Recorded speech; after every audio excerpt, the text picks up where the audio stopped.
The birds were my alarm clock.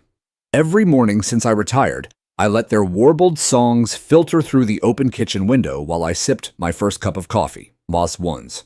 No sirens, no dispatch calls crackling through my radio, just the rustle of the oak trees out back and the steady hum of quiet life in Emphasis Cedar Crest, a place that promised peace at least on paper. I'd bought the house 2 years after turning in my badge and stepping down as commander of the regional police precinct. 32 years in uniform was enough. I'd seen more than my share of chaos, grief, and the worst of human behavior. So I'd chosen this small gated neighborhood outside of Austin for its calm, its distance from city noise, and the way my wife Rachel looked at the backyard and said, "I can plant real tomatoes here." And we did. Raised beds, bird baths, a small workshop I built with my own hands tucked behind a lattice of honeysuckle. I kept my tools sharp and my days simple. But peace, I've learned, is fragile. It started with a letter, a folded slip of paper tucked under the windshield wiper of my old Dodge Ram, like some parking ticket from another world. At first, I thought it was a flyer. I only looked closer after I poured my second cup of coffee. Mr. Hale, your front porch lighting violates HOA guidelines on wattage. Please replace bulbs with HOA-approved models. Max 60 lumens. Failure to comply may result in fines. Karen Elms, HOA president. I blinked. 60 lumens, that's barely brighter than a nightlight. At the bottom was a printed signature and a line I'd come to know all too well. Emphasis, maintaining standards for the harmony of Cedar Crest. I thought it was a mistake, an overzealous neighbor maybe, or someone new who didn't realize I'd been here longer than the new paint on their shutters. But the letters kept coming. One week it was the unauthorized planter boxes near the curb. The next, my flagpole was non-compliant for being too tall, even though it had been approved by the city years ago, back when I hosted neighborhood BBQs on Memorial Day. Then came the driveway. My wife Rachel Hale had asked our nephew to help reseal it. Nothing fancy, just a layer of blacktop. But the next morning, another letter arrived. Any structural modifications must be pre-approved by the HOA Architectural Committee. This includes resealing. The kicker, there was no architectural committee. Just Karen Elms. I'd met her once at a community function, early 50s prim with a tight bun of iron gray hair and a clipboard seemingly glued to her hand. The kind of woman who measured life in rulebooks. She had the air of someone who longed to command something, or someone. At the block party, she'd asked me what I used to do before retiring to garden. I'd simply said, public service. She nodded unimpressed and moved on to critique someone's lawn edging. Over the next few months, her letters escalated. When I trimmed the hedge, she sent a warning about noise violations after 7 p.m. When I replaced the wooden slats on my fence, I got hit with a notice about aesthetic uniformity. At first, I tried reasoning with her. I left voicemails. I sent polite emails asking for clarification. No response. Instead, I started getting photos, close-up shots, of my yard taped to the notices. Zoomed in, time-stamped. Someone was walking onto my property, snapping pictures. That's when the calm in my chest gave way to something older. Something I hadn't felt since active duty alertness. Rachel saw the tension creeping back into my shoulders. "You didn't retire to take orders again," she said one night, rubbing my back as I sat on the porch, staring at the latest warning. "We didn't move here to be policed by a clipboard." But I waited. I gave it time. Maybe she'd stop.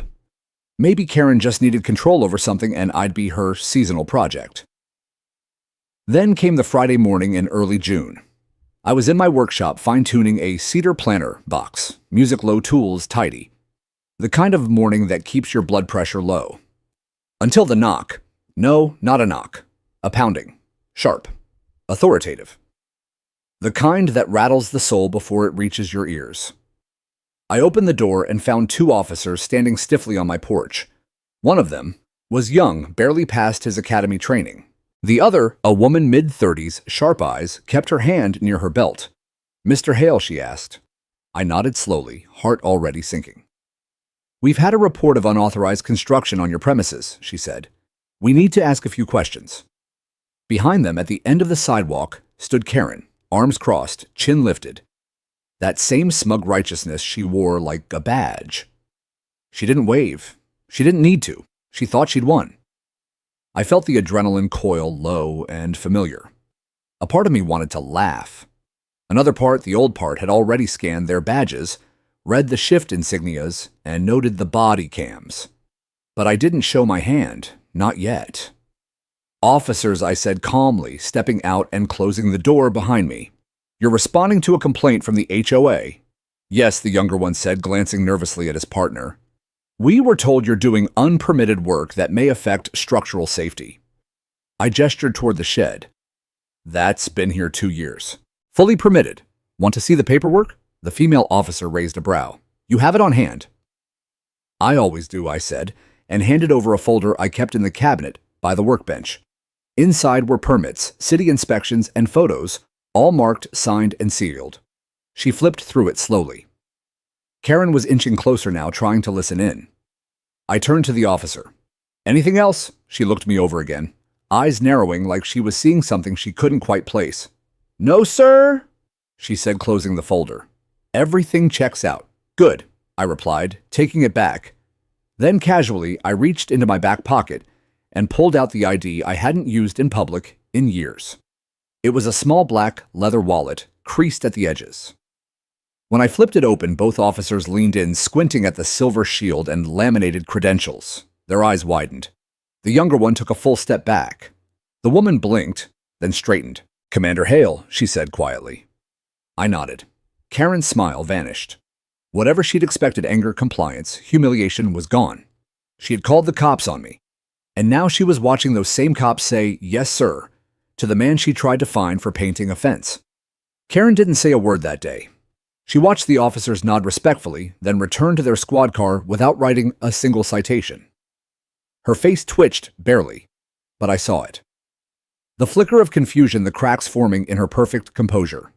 She had fired her shot, and it had landed in a wall she didn't know existed. But Karen was not the kind to retreat after one failed ambush. She was in her own way a tactician. The kind who didn't understand power beyond paperwork, but believed in bureaucracy as a weapon, and what she lacked in force, she made up for in persistence and paperwork. The very next morning, I received a certified letter from the HOA board. Notice of violation property at 119 Redwood Circle is found to be in repeated breach of HOA Regulation 14.B fence, color not matching approved pallet. Vehicle parked within 10 feet of sidewalk during non-designated hours. Decorative flag, unauthorized American flag without proper bracket mount. Cumulative fines $475. Failure to remit payment within 14 days may result in legal escalation. It was laughable if it hadn't come with an enclosed envelope and the unmistakable tone of a threat disguised as neighborly guidance. $475, Rachel read aloud, holding the letter with 2 fingers like it might stain her. "For a flag?" "No," I said, for not backing down. I wish I could say I shrugged it off, that I threw the letter away and spent the day back in my workshop. But something in my chest was shifting. Not anger exactly, more like the slow simmer of discipline reigniting. It's the feeling I used to get during long stakeouts waiting for a move that I already knew would come. 2 days later, another fine. This time it was the color of our garage door, eggshell white. Karen's letter claimed it was visibly outside the HOA-approved neutral spectrum. I stared at the swatch guide they'd attached. My garage door was 1 shade lighter than the sample approved. 1 shade. Rachel burst out laughing when she saw it. "She's color policing our house now." The laughter didn't last. The fines kept coming, week after week. Little things, absurd things. My rain barrel was too reflective. The garden hose visible from the sidewalk. Even the solar lights we'd placed along the path to the front door were now apparently potential tripping hazards in violation of Section 8.9. It was no longer about rules. It was about erosion wearing us down one ridiculous regulation at a time. I reached out to other neighbors, wondering if it was just me. Turns out I wasn't the only one drowning in citations. Janet Lee across the street had been fined for planting petunias in the wrong season. Gerald Thompson and Linda Harris, a retired couple next door, were fighting a $200 charge for leaving their trash bins curbside for an extra half hour. She's been doing this since she got elected HOA president, Linda whispered like we were in enemy territory. But no one can stop her. She's friends with the previous board members. It's all rigged. She once fined me for sidewalk chalk, Janet added. Sidewalk, chalk ray. My granddaughter was visiting. That night I sat on the back porch, a stack of letters in front of me, all stamped with the HOA's seal and Karen's perfect signature. I felt something growing inside, something that had stayed quiet for years. I had faced drug lords and domestic terror threats. I'd negotiated hostage situations and brokered peace between rival gangs. And now, in retirement, I was being harassed by a woman with a clipboard and a color wheel. Enough was enough. I decided to attend the next HOA board meeting. It was held in the community hall, a beige, soulless building that smelled faintly of lemon, disinfectant, and ego. Karen sat at the head of the table, flanked by 3 other board members who looked more like her entourage than her peers. When I entered the room quieted, eyes turned. Karen's lips pressed into a thin line. I signed in and took a seat near the front.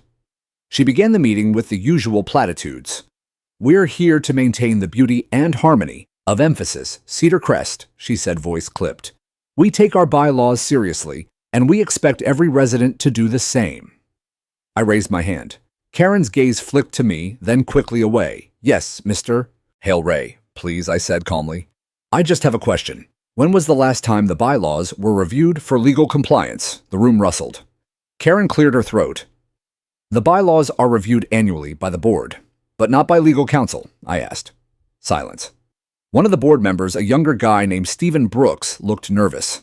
I think we usually just renew them by consensus. Interesting, I said, because I've gone through the handbook, and there are at least 6 policies that directly contradict municipal code. Karen's eyes narrowed. I continued. For example, the fine for a non-compliant vehicle, Section 7.4, conflicts with City Ordinance 33.1, which specifically states that as long as the vehicle is legally parked and not obstructing traffic, it's protected under local property rights. Stephen adjusted his collar. One of the other board members, an older woman, looked downright pale. Karen forced a smile. I'm sure you understand, Mr. Hale, that the HOA operates under its own jurisdiction. We are allowed to enforce standards that ensure the value of our homes, but not above the law, I replied. You operate under municipal oversight. You can't override city code, and you certainly can't issue fines for things like flag height when the federal statute says otherwise. Do you have a point, Mr. Hale? Karen snapped. I do, I said, standing slowly. I believe there's a culture of misuse of authority here, and I think residents deserve transparency, not intimidation. There was a murmur. Stephen avoided eye contact. The woman beside him actually nodded. Karen tried to wrap up the meeting quickly after that, but the seeds were planted. I had seen it before, how power begins to unravel when people realize it's not invincible. In the following days, I noticed a shift. Neighbors who had avoided eye contact were now waving. People stopped by to ask about their rights, about legal ordinances, about how they could push back, and Karen doubled down. She issued a neighborhood-wide memo reinforcing the authority of the HOA. She started a new campaign protecting the standards. But behind the polish and bold letters, I saw it. She was afraid. Not of me personally, but of losing control. Of being revealed as the paper tyrant she was. She wasn't dealing with a passive retiree anymore. She was dealing with a man who'd spent his life commanding not by fear, but by clarity, strategy, and quiet resolve. And I was just getting started. It was a Tuesday morning, the kind where the sun slanted just right through the pine trees that lined Redwood Circle, casting gentle shadows on the cracked sidewalks. I was in my backyard, standing knee-deep in mulch, reorganizing the raised beds for fall tomatoes. The scent of earth, the weight of peace. That's what retirement had always meant to me. Until I heard the unmistakable sound of police radios squawking and tires crunching up the gravel near my driveway. At first, I didn't think anything of it. Maybe they were checking on Gerald's place again. His house alarm was notoriously sensitive to squirrels. But when I wiped my gloves on a rag and stepped out front, there they were, two police cruisers, lights off, but unmistakably parked with purpose. And Karen, arms crossed, clipboard in one hand, sunglasses perched like a crown of authority. Her eyes flicked toward me like a trigger being pulled. "That's him," she said sharply, walking toward the officers. "That's the one." I raised an eyebrow. One of the officers, young, maybe late 20s, gave her a puzzled look. "You said there was a disturbance. A threat?" Karen nodded vigorously. "He's been aggressive, hostile. He's defying multiple HOA citations. He threatened board members." My jaw tightened. "No, I didn't," I said calmly, stepping closer. "And all of that is a civil issue, not a criminal one." The older officer, mid-40s, strong posture, studied me carefully. His eyes narrowed as I approached, not with suspicion, but with recognition. He leaned closer to his partner and muttered something under his breath. I stopped a few feet away, keeping my tone even. "Gentlemen, officers, is there a reason you're here on my property without a call to dispatch?" The younger cop looked uncertain, but the senior one cleared his throat. "Sir, we received a report of a possible disturbance. Neighbor claimed there were raised voices, threats." Karen cut in. "He built an unauthorized structure, a workbench in his backyard. No permit, no submission to the HOA. He's openly defying community regulations." The older officer raised a hand to silence her. "Ma'am, this sounds like a civil dispute, not a criminal matter. We'll handle this." Then he turned fully to me. "Sir, your weight.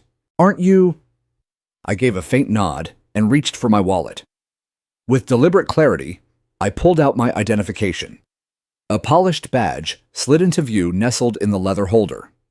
Emphasis: Commander Raymond Hale, Metro Division. Retired badge 11348. The older officer's expression shifted instantly. His shoulders relaxed, but his eyes held newfound respect. The younger cop stepped back slightly. Karen's lips parted. I didn't know," she stammered. "You never said, you never asked," I replied evenly. There was a silence so heavy you could hear the wind stop. I gently tucked my badge back into my pocket. "I've served 32 years in law enforcement, Karen. I know the difference between enforcement and harassment. You crossed that line weeks ago." The older officer straightened. "We'll be noting this as a civil matter. No citations, no arrests. And I'd advise the HOA to be cautious in future claims." Karen looked like she'd swallowed glass. As the officers returned to their vehicles, she stood frozen on the edge of the lawn, still gripping her clipboard like it might shield her from reality. The very force she thought she controlled had slipped from her fingers like sand. I didn't smile. I didn't gloat. That wasn't the point. But I did feel the tide shift beneath my feet. What Karen hadn't realized until that moment was this: I had spent decades navigating far more dangerous situations than a neighborhood rules enforcer with a superiority complex. I had brokered truces with gang leaders, negotiated hostage releases, led tactical operations where one wrong breath meant disaster. And yet here I was being accused of aggression for growing tomatoes and sanding a table. That afternoon, word spread faster than wildfire in dry grass. Stephen Brooks from down the block stopped by under the pretense of borrowing a power washer. "So, Karen called the cops on emphasis, you," he asked, not even trying to hide the smirk. "Did she not know you ran the police before you ran a garden?" "I guess not," I said, handing him the washer hose.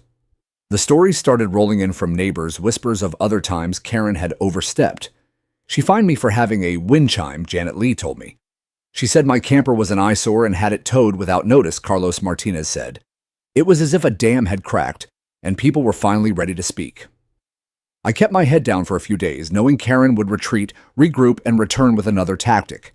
She had too much pride and too much paranoia to let a single public humiliation stop her crusade.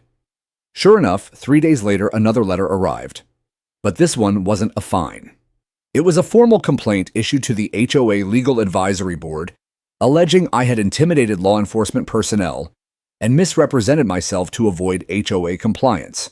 It was absurd, almost laughable.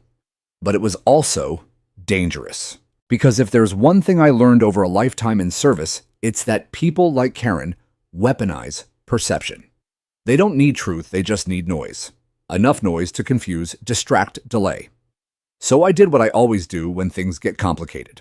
I pulled out a notebook. I made a list. Complaint timeline. Every citation and their response. HOA charter violations. City zoning code inconsistencies. Bylaws updated without quorum. And then I called an old friend, Detective May Lynn, one of the sharpest legal minds I knew, and someone who owed me a favor from a joint task force in 2012. She wasn't just smart, she was surgical. After one look at the documents I sent her, she whistled. "Ray, she's skating on a legal pond that's cracking in 5 directions. So what do I do?" "You don't do anything yet," May said. "Let her keep digging. Every letter she sends without counsel is another nail in her own board's coffin. And when it's time, you drop the whole file on the city attorney's desk and make sure you're holding the pen when the press calls." I leaned back in my chair, staring at the pile of HOA letters, now neatly stacked and numbered. Karen had tried to frame me as the problem. But now, for the first time, I had a narrative, a timeline and a motive that wasn't about revenge, but about restraint. Because the real danger wasn't that Karen had called the cops. It's that she hadn't realized who she was calling them. Emphasis on. And by the time she did, the neighborhood would already know. After the cops left that day, things didn't go back to normal. Not entirely. Sure, the air was still crisp in the mornings, and my tomatoes still needed turning. But there was a crack in the facade of our neighborhood now, and it wasn't going to heal overnight. I went back to my usual routines, walking my Labrador Winston every morning along the quiet cul-de-sac, waving to the neighbors who pretended not to notice me 2 weeks ago, but now gave me a nod, or even a cautious smile. Karen, on the other hand, had retreated. No more early morning patrols with her clipboard, no more confrontational emails in the HOA newsletter. It was like someone had unplugged her battery, for now. But silence from someone like Karen was never a sign of surrender. It was a prelude. I knew this from years in the field. The louder someone barks, the less they bite. But when someone emphasis suddenly goes quiet, that's when you check your 6. Sure enough, the HOA bulletin that week included a new section labeled Security Advisory, written, of course, by Karen. It warned of individuals misrepresenting their authority and reminded residents that no one is exempt from community rules regardless of past professions. It didn't name me, but it didn't have to. I left it on the kitchen counter. Rachel found it first. "You're becoming quite the celebrity," she muttered, sipping her coffee. "She's trying to bait me," Rachel smirked. "And I'm not biting. Yet." Truth was, I didn't need to. The tide was shifting and Karen could feel it. At the next community meeting, which she chaired as usual, attendance doubled. Normally, maybe 10 people showed up. That night, more than 30. I took a seat in the back, arms crossed, face unreadable, just listening. Karen opened the meeting with her usual preamble about community values, then immediately pivoted into a diatribe about personal responsibility, respecting procedure, and the importance of integrity regardless of career history. She was baiting me again, this time in public. But I didn't rise. Instead, the woman next to me, Melissa Carter, raised her hand. "I'd like to talk about the front gate. It hasn't worked properly for 6 months." Karen blinked, and the security lights, another voice chimed in. "I've filed 3 requests. Nothing." It spread like wildfire. One by one, neighbors stood up asking questions Karen couldn't brush off. Not anymore. That night, for the first time, I watched her emphasis squirm. No badge. No title. Just pressure. After the meeting, she tried to corner me in the parking lot. "I don't appreciate being ambushed in my own meeting," she hissed. "You weren't ambushed," I said calmly. "You were held accountable." "That's not the same thing. I know what you're doing," she snapped. I stepped a little closer, my voice steady. "I don't think you do. Because if you did, you'd stop before this turns into something much bigger than you." She stared at me, fury and panic dancing in her eyes. "You think you're intimidating?" "No," I said. "I think I'm patient, and I don't think that's something you're used to dealing with." I walked away, leaving her standing under the flickering parking lot light like a figure from a forgotten play, unsure whether she was the villain or the victim. The next few days were quiet again. But that didn't mean I was idle. I spent time digging, reading HOA bylaws, city codes, property deeds, digging with the precision of a detective and the patience of a soldier. And then I found it. A contract filed 5 years ago, where Karen had personally authorized a maintenance expenditure to a company owned by her brother-in-law. No competitive bids, no public disclosure. It was a minor infraction in the grand scheme of things. But it wasn't the only one. Not even close. There were others. Payments made just under the amount that required full board approval. Votes passed with only partial quorum. Fines collected with no formal due process. And then cherry on top a clause in the HOA charter that hadn't been updated since 1994. One that invalidated half of the rules Karen claimed were mandatory. I didn't go public right away. I gathered everything, labeled it, cataloged it. And then I made an appointment with the City Neighborhood Affairs Office. The woman at the desk was mid-30s, efficient bored, until I showed her the folder. When she saw the evidence, she sat up straight. "Is this current every page?" I said, "and I can testify to all of it." She flipped through the binder, her expression shifting from polite neutrality to something far more serious. "This isn't just an HOA violation. Some of this skirts fraud." I nodded. "Which is why I'm not asking for intervention. I'm offering cooperation. Are you planning to sue?" "Not yet." She paused. "You've built a hell of a case." "No," I said. "She built it. I just turned the lights on." Back home, I got a call from Detective May Lynn. "I talked to my contact in the city," she said. "They're rattled. Karen's got a lot of exposure now." "That's not what I'm after," I said. "I know. But if you're not careful, this won't just be a civil reshuffling, it'll be a scandal." "Let the city handle the legal fallout," I replied. "I've got something better in mind." "What's that, Justice?" I said. "And maybe some humility." I spent that evening out back again, raking up leaves under the gold-stained sky. The kind of sunset that makes the world feel honest, even if it isn't. Winston curled at my feet, snoring softly. Rachel brought out 2 mugs of cider and sat next to me on the bench I built last spring. "Are you going to take her down?" she asked gently. "I'm going to let her take herself down," I said. "But I'll make sure the landing doesn't break the neighborhood. Because at the end of the day, this wasn't about Karen anymore. It was about what happens when a community forgets its own humanity. And what happens when someone reminds them." The change wasn't immediate. In fact, for a few days after that community meeting, life in the neighborhood carried on with its odd mixture of forced politeness and buried tensions. Most of the neighbors went back to pretending they didn't see me during their morning walks, or if they did, it was that quick, polite nod that said more about obligation than warmth. But something had shifted, and not just in Karen. It started with the Bakers, a couple in their early 70s, who had lived in the neighborhood longer than anyone. They stopped me by the mailbox one afternoon while I was sorting through HOA junk mail. "Just wanted to say," Mr. Baker began, his voice low and steady, "we've seen what you're doing." I turned toward him slowly. "Doing?"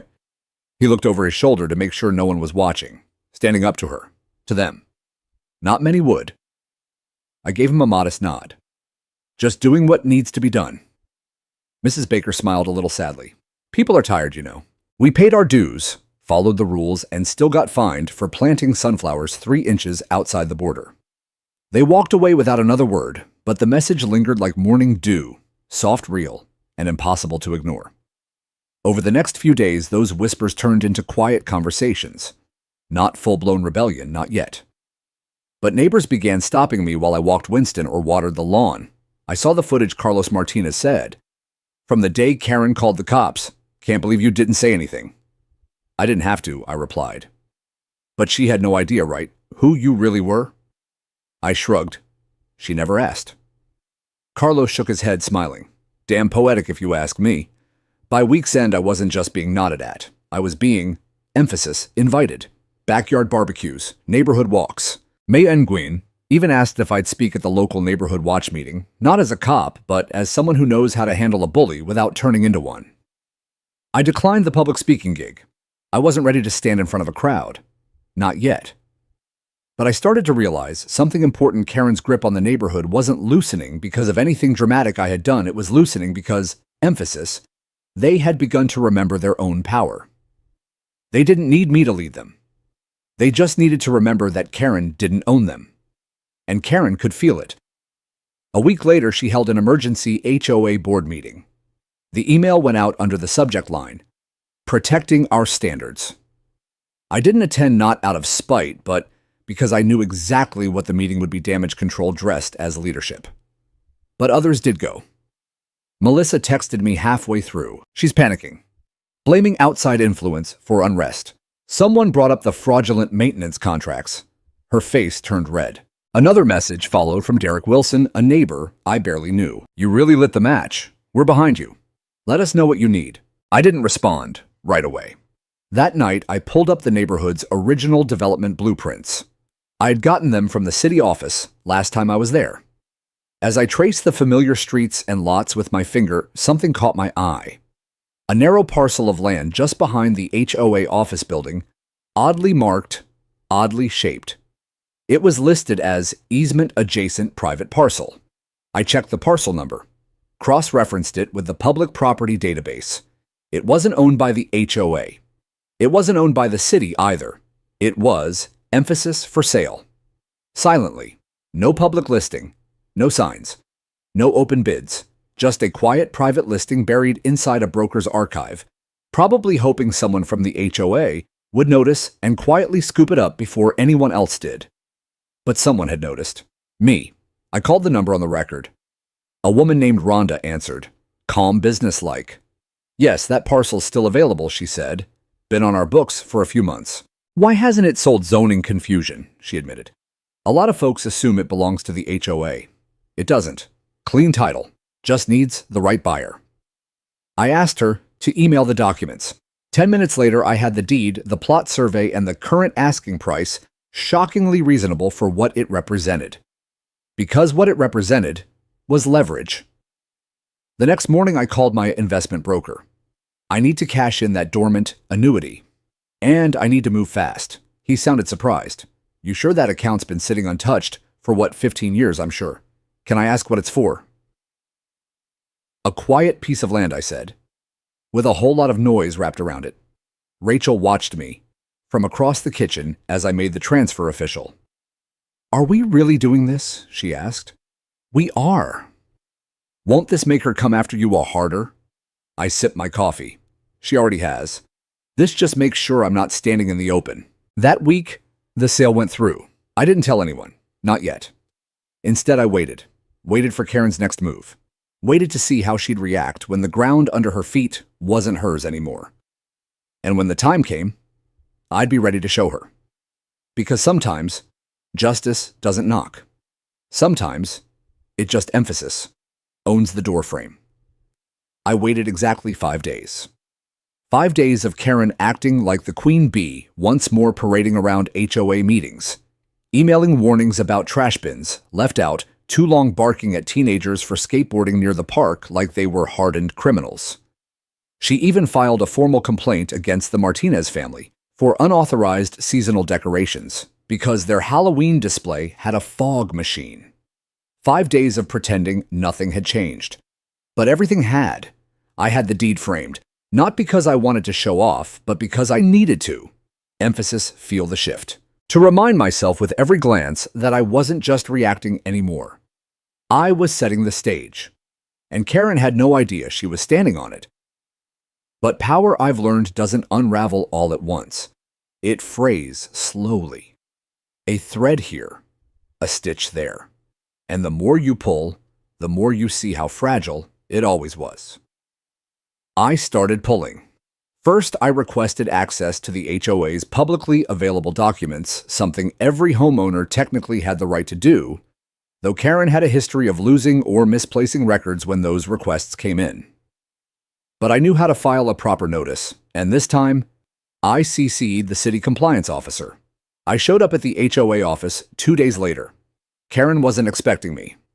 "Oh, you..." she said, eyes narrowing behind her tortoise-shell reading glasses. "I'm here for the financials," I said.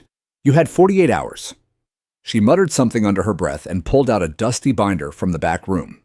I could tell it hadn't been touched in months. I thanked her, didn't linger. But back home, I sat at my kitchen table. and opened it page by page, receipt by receipt. And what I found made me sick. Invoices for landscaping that never happened, payments to vendors that didn't exist, checks signed by Karen and cashed by her sister's LLC. Worse dates that lined up. Emphasis exactly with times residents were fined hundreds for infractions like chipped paint or faded mailbox numbers. I made copies. All of them. Next, I filed an anonymous complaint with the state HOA Oversight Board. Then one with the county attorney's office. And finally, one with the Better Business Bureau, not because I expected them to do anything, but because paper trails matter. Still, I didn't go public. Not yet. Instead, I started talking. To neighbors, quietly, carefully. I invited the Bakers over for coffee, the Martinizes for a weekend BBQ.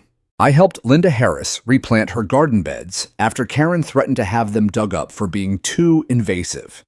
And during each visit, I shared what I'd found. I didn't yell. I didn't push. I just showed them the truth. And the whispers started again. Only this time they had shape, purpose, momentum. It wasn't long before Melissa Carter, the neighbor with the city council connection, reached out. "You've got more people than you think," she said. "We're ready." "Ready for what?" She smiled. "For a vote."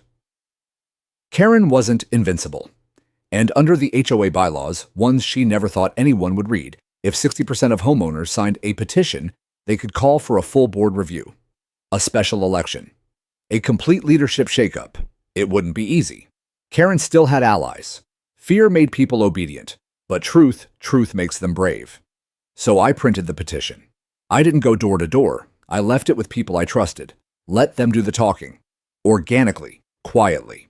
Within a week, I had 74 signatures out of 110. Enough. I mailed it to the board's official P.O. box, sent copies to the oversight board, filed another to the city just to ensure a witness trail. Then I waited.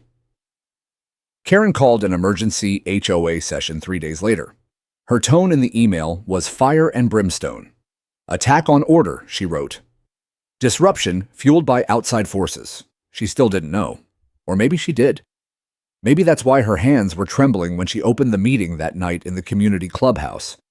She stood at the podium like she was holding back a hurricane, surrounded by board members who looked less like a team and more like hostages. "I will, emphasis, not allow this community to be hijacked by paranoia and personal vendettas," she said, lips pressed so tight they nearly disappeared.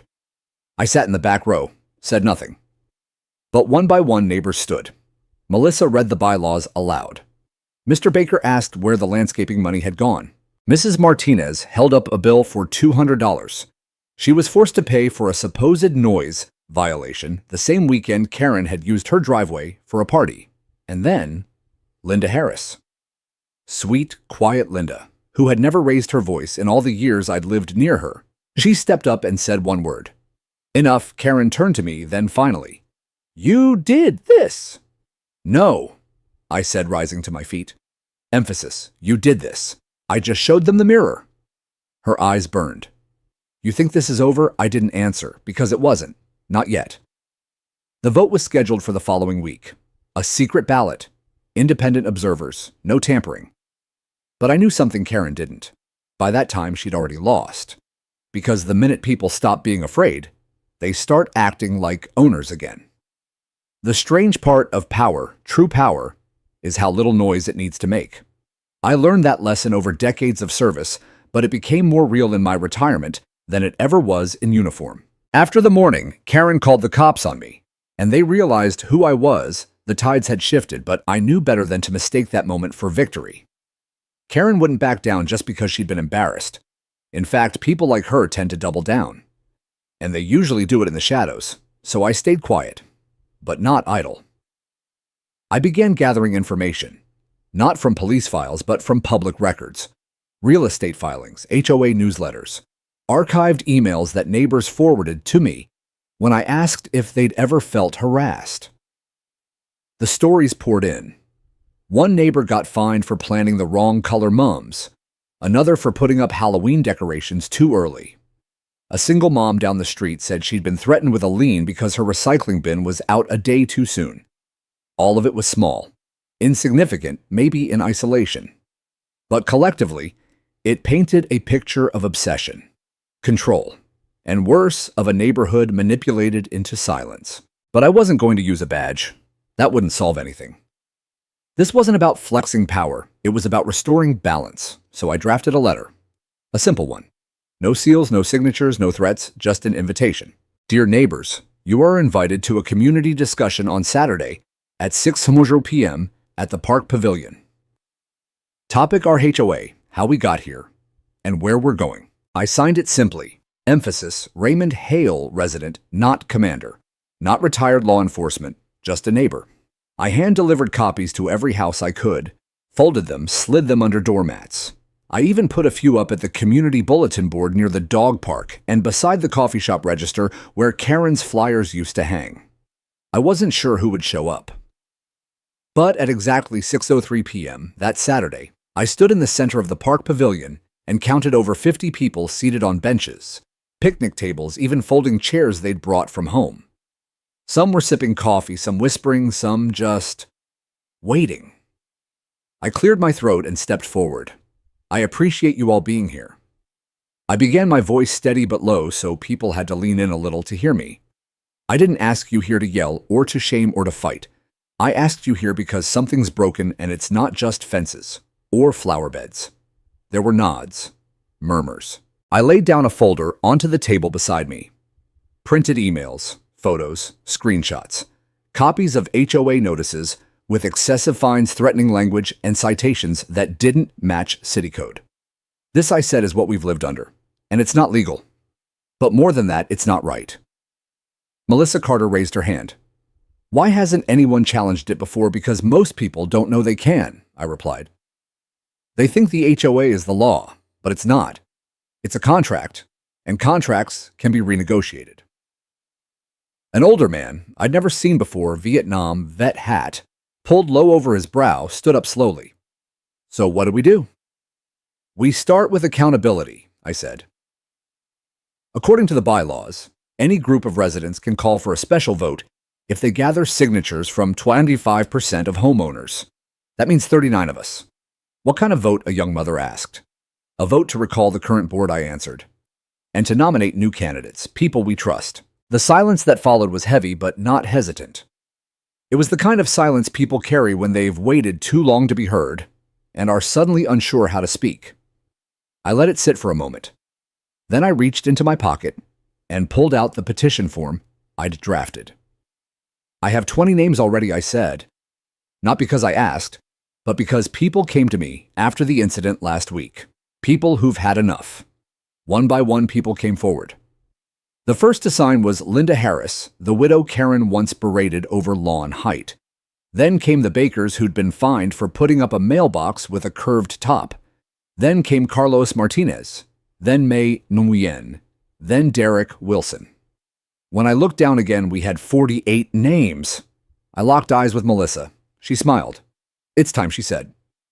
We decided to submit the petition the following Monday. I delivered it myself to the HOA office. Karen wasn't there, only a temp assistant who looked confused and a little nervous. But I made sure it was time-stamped and recorded. Legally, the HOA had 7 days to respond and schedule the vote. They scheduled it for the maximum legal delay 28 days later. Fine. We had time. In that time, we didn't waste a minute. I helped organize a neighborhood newsletter. No branding, no slogans, just truth. We printed it ourselves. Well, Melissa did most of the design work, and we distributed it twice a week. Each edition told one story. One neighbor, one wrong, each with photos, emails, and the actual HOA bylaws right next to the violations Karen had invented. People started talking to each other again. Barriers broke down. Conversations sparked. Front porches were full of chairs again, not just surveillance signs. For the first time in years, people began to see their neighborhood as, emphasis, theirs. Karen, meanwhile, tried her best to cling to power. She sent out emergency bulletins, accusing me of inciting unrest. She called an emergency board meeting to discuss security threats, which only 5 people attended. She even tried to rally support by painting herself as the victim of a smear campaign. But the more she spoke, the more people saw through her. By the time the special vote approached, the tone of the entire neighborhood had shifted. Not just against Karen, but towards something better. Towards something we could build together. I didn't campaign, I didn't nominate myself, but I stood ready to protect the truth if it came under attack again. And this time I wasn't standing alone. The day of the vote arrived cloaked in a strange stillness like the air just before a thunderstorm. No lawnmowers hummed. No children chased one another down the sidewalk. Even the birds seemed to hold their breath. It was as if the neighborhood itself sensed the weight of what was about to happen. The HOA had reserved the community center the same sterile room where Karen had once lectured about decorative wreath sizes and acceptable shades of mulch. Today, though, it buzzed with quiet anticipation. Folding chairs lined up in rows. A table at the front held a plastic ballot box hastily labeled with a Sharpie and masking tape. Volunteers selected from the non-board residents manned the check-in desk. I stood in the back corner, arms crossed, simply watching. Karen arrived exactly 9 minutes late, flanked by her inner circle Ron from finance, who once threatened to fine a woman for parking nose in instead of backed in. Angela, who never spoke unless she was quoting bylaws. And Cheryl, who had once led a petition to ban wind chimes. They swept into the room as if entering a courtroom, Karen in a blazer that screamed command and control. Her lips were pursed so tightly they nearly disappeared into her face. Let the record show she began loudly to no one in particular that this meeting is being conducted under protest, and I have already consulted legal counsel. No one responded. No one clapped. No one even looked up. That silence must have stung. The lead volunteer, Melissa Carter, stood up, clipboard in hand, and voice clear. Good afternoon, neighbors. As per HOA bylaws, Section 4B, this meeting has been called to allow a democratic vote regarding the recall of the current board and the nomination of new representatives. Karen's hand shot up. Point of order.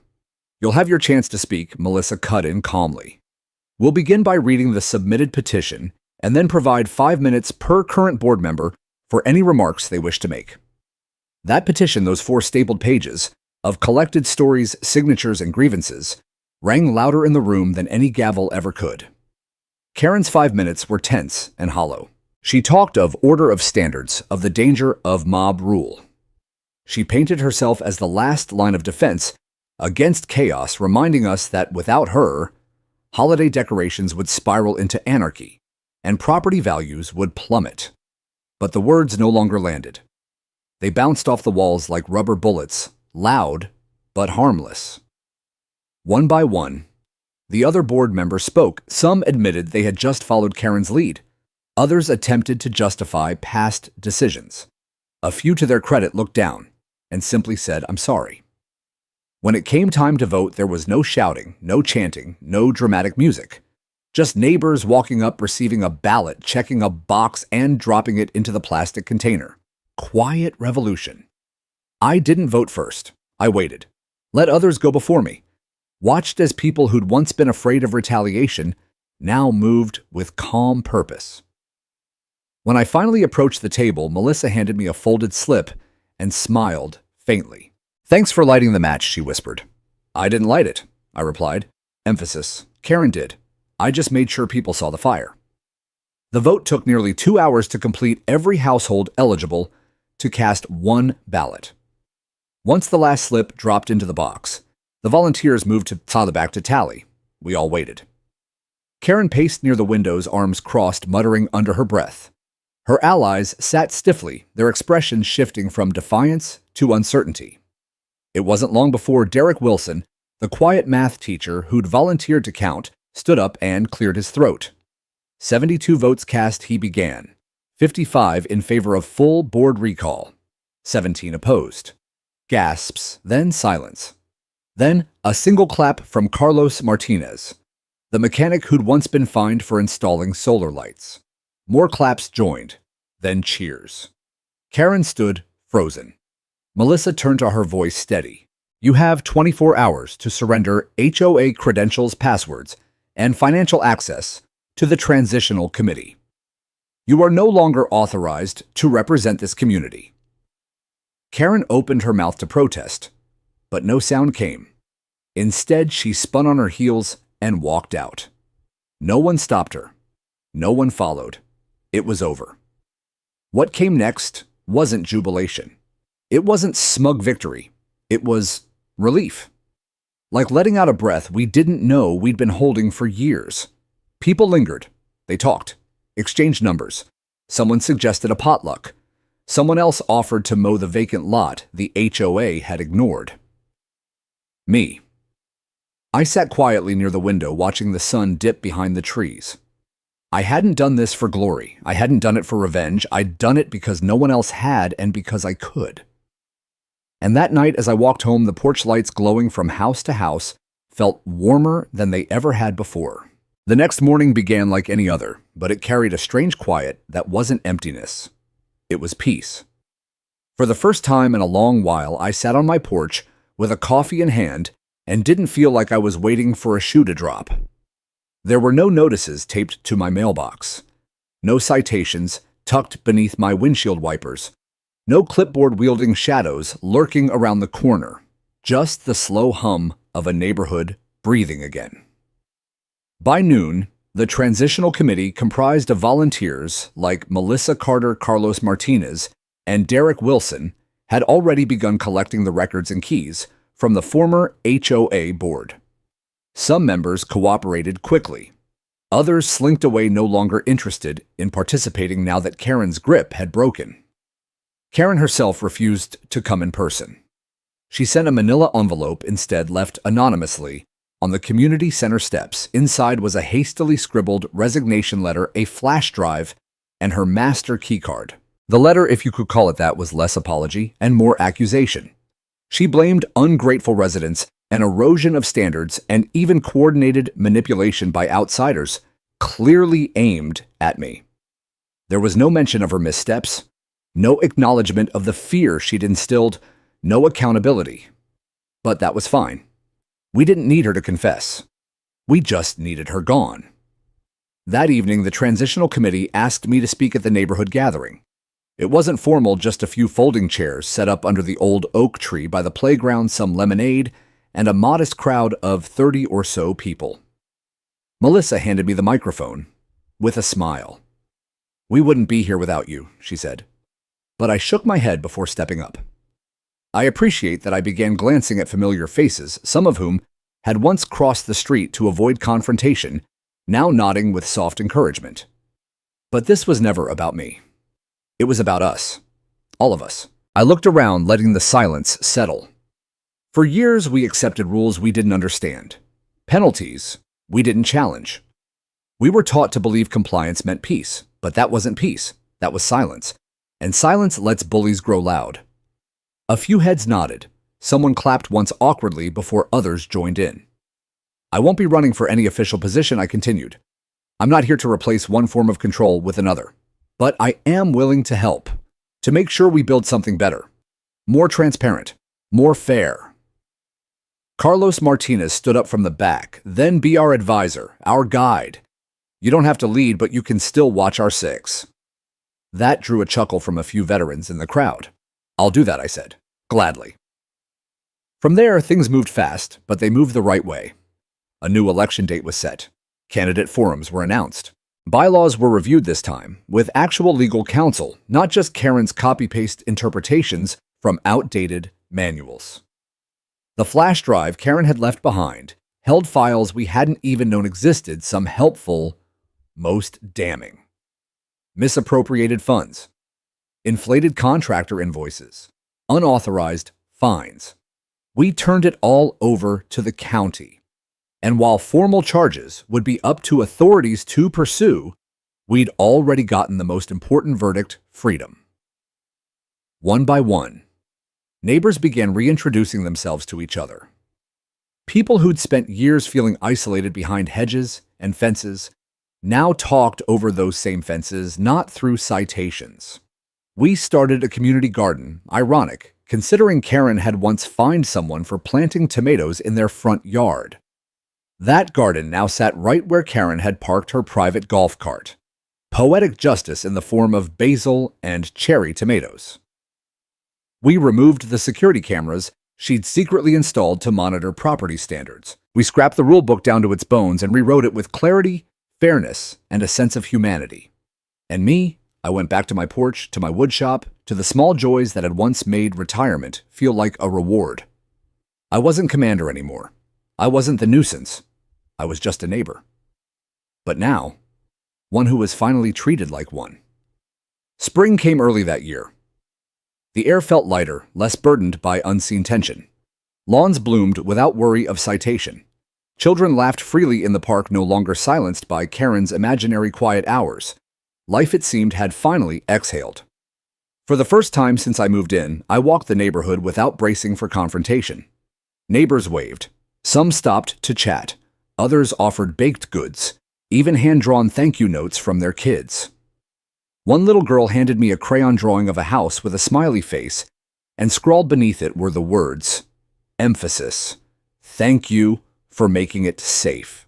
It brought a sting to my eyes I didn't try to hide. There was something poetic in it all. The same fences that once divided us now served as spots to hang string lights. Mailboxes became message boards. What was once a silent suburbia ruled by fear had bloomed into something close to kinship. Not perfect, but real. At the next community gathering under the same oak tree that had heard our first collective voice, we held a potluck. Tables overflowed with homemade dishes, enchiladas from Maria at the corner lot, sweet tea. From the Nguyen family barbecue, ribs from Derek Wilson. I brought fresh bread I'd baked that morning, rosemary and olive oil, still warm from the oven. It wasn't a feast for celebration. It was a meal for restoration. Carlos Martinez, now HOA president, stood up and tapped a glass with a spoon. I won't make a speech, he grinned, but I do want to acknowledge someone who gave us back our home. The crowd turned toward me, smiling. I didn't give anything, I said gently. I just reminded us what was already ours. A long pause, soft and full of meaning, stretched in the air. I didn't want to be anyone's hero. Just a man who fought for the right to sit in his backyard, listen to birdsong, and sand the edge of a chair without fear of retribution. Karen never returned, not physically, not metaphorically. We'd heard rumors she'd moved 2 towns over and attempted to join another HOA board. But word spreads, especially stories about fake power and real consequences. Last I heard, they weren't interested. Her reign was over. And what remained wasn't scorched earth, it was fertile ground. We planted hope in it. The new HOA bylaws included a clause about transparency, one that required every meeting to be recorded and shared. We added a resident feedback panel. We hosted community cleanups where people worked side by side and laughed again. I mentored younger folks in woodworking on weekends, built birdhouses with local kids, painted murals on the community shed that once served as Karen's surveillance post. Peace had returned not because someone handed it to us, but because we built it brick by brick. And the mortar wasn't law or power, it was trust. One evening, I sat on my porch as the sun dipped low and golden across the street. A teenager zipped by on a scooter. A couple strolled hand in hand. Somewhere a dog barked joyfully, not angrily. The mailbox beside me held no warnings. The gate didn't squeak under scrutiny. And the chair beneath me didn't creak with unease. I was home. Not in the sense of a house with walls and a roof, but in the truest sense, a place where I belonged. Where we all did. And as the stars blinked into view above a neighborhood finally free, I closed my eyes, exhaled, and smiled. I had no badge on my chest, no rank on my shoulder, but I had something stronger. Emphasis. Peace earned, shared, and protected by a quiet man with nothing to prove and everything to preserve.